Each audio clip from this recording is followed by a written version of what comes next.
Today we're going to talk about section 4.5, which is essentially word problems, but what it's really going to be is curve fitting and things like this. So the idea is that we have all these various graphs that we know what they look like, and I'll go into more detail on them later, but you've got a linear graph, and you've got an exponential, and you've got a logarithmic, that's not a logarithmic, but you got all these various graphs. So the idea is that one day, maybe when you're doing some kind of work, you'll have analysis that'll have all this data like this, and then your boss will say, hey, do you think that this is a logarithmic curve, or we're not going to ask you if it's a logarithmic, but he's going to say, if this is our data in the past, what do you think it's going to do in the future? And in that case, you'll say, well, I think this is a logarithmic curve, so that means demand is going to tap out. Or you might say, I think this is a exponential curve, so we better start making more widgets or whatever.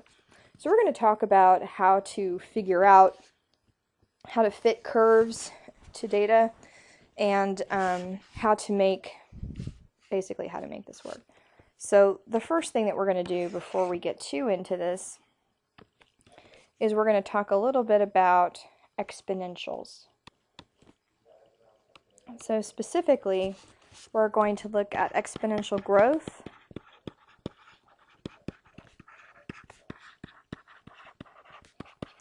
and decay models.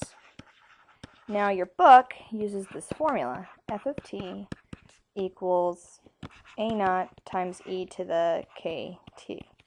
They'll also use a equals a naught times e to the kt. So what I'm saying here, I'm saying a naught,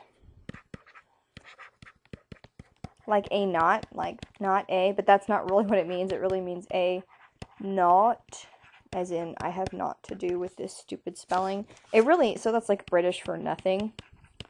So it's really the initial, like at time 0. There's all sorts of ways to think about what a naught means. So a lot of times people will just pick to the 0 and say, oh, a naught means a at time 0. If you want to think about it that way, that's completely legitimate. But in any case, this formula here should look pretty familiar to you. So what does this formula look like?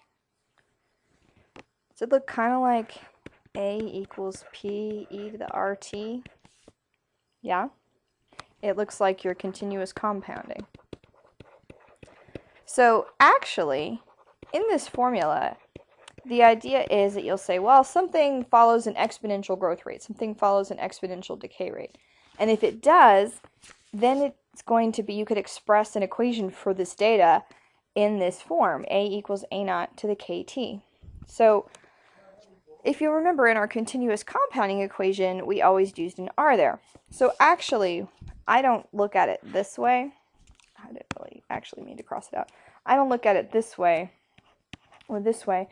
Really, when I write this equation, and the way I'm going to write it for the rest of the assignment, is to either say something like, well, f of t is equal to a naught e to the rt, or to say a equals a naught times e to the rt. And I like to use r because this is a rate. And why call rate k? I mean, this is just silly. So instead of calling the rate k, I like to call the rate r. So the idea is that the amount at time t,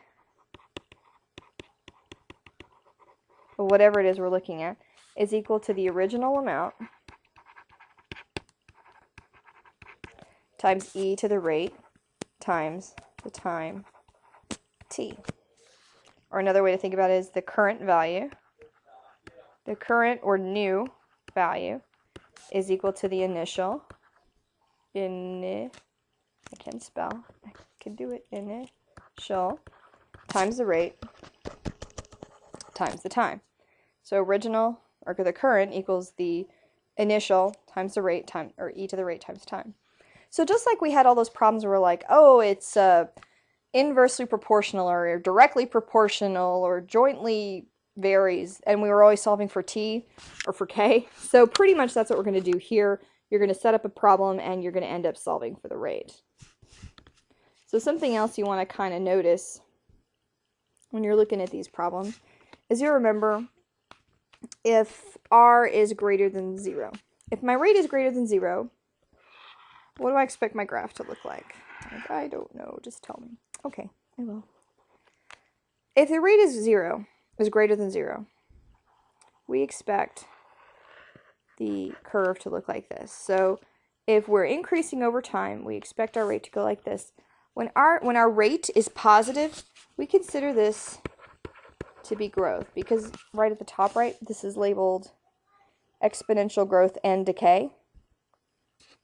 Whenever your rate is positive, you're going to experience growth. So if you go over here to your calculator, and we'll say, okay, well, let's just plot e to the 2 times 2 times x. I can do this. E to the 2x. So what is that going to look like? So see, it's going up. This is a graph that's going up. Okay. But if your rate is negative, what do you think this graph is going to look like? If you've got a negative growth rate, if you think about something if you have a negative growth rate, is your population increasing or decreasing? Right? If you have a negative growth rate, is your population increasing or decreasing? It's decreasing, right?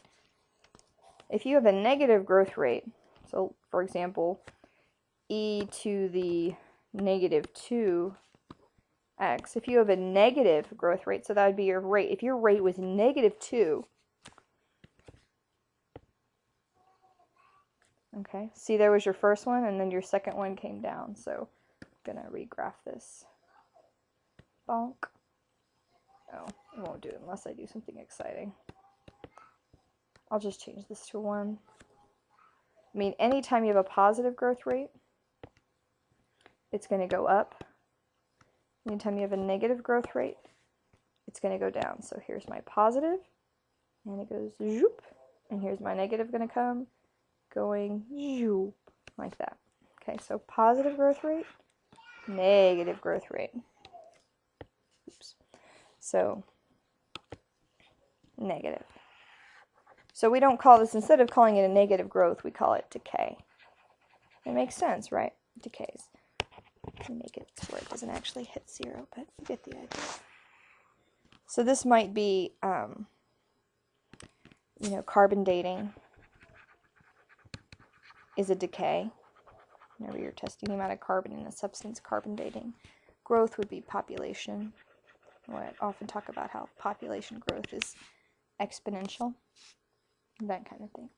So essentially what you're going to be doing is you're going to be taking word problems, fitting them to these pre-developed functions, and then basically solving for the rate.